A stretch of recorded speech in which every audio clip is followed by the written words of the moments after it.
Hi, my name is Leesa Dean, and I'm an English and creative writing instructor here at Selkirk College, and I am given the opportunity today to talk about a writer who I admire quite a bit. Her name is Edwidge Danticat. Just hold up a few of my favorite books that she's written. This one's called Create Dangerously, and it's a work of nonfiction, and this is Krak, which is a work of fiction.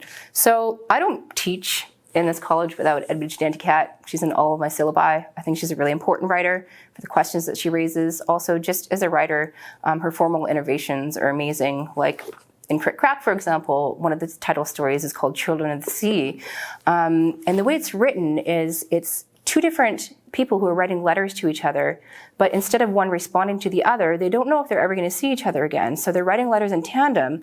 They're sort of going into this void, and they never do get those letters because one of them dies. He's someone who's running from the Duvalier regime in Haiti.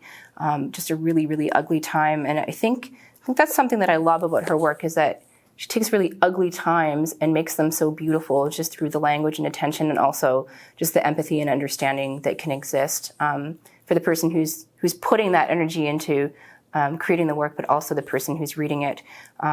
No student comes untouched out of Edwidge Danticat when I teach her work. So what I wanted to do was just read a little passage from Create Dangerously, and I think it sort of encapsulates what writers are doing when they're writing. And she's speaking specifically from the point of view of an immigrant writer.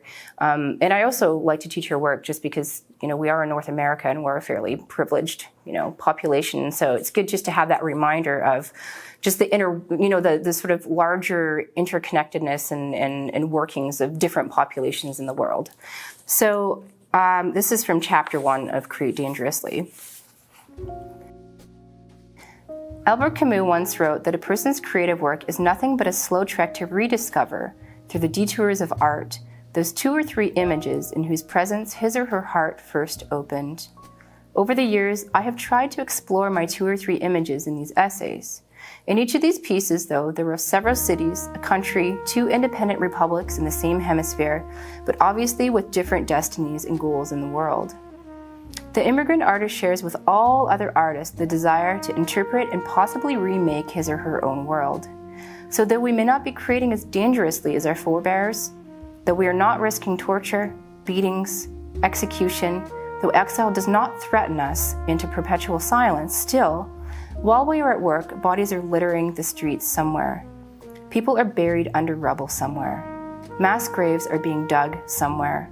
Survivors are living in makeshift tent cities and refugee camps somewhere, shielding their heads from the rain, closing their eyes, covering their ears to shut out the sounds of military aid helicopters. And still, many are reading and writing quietly, quietly.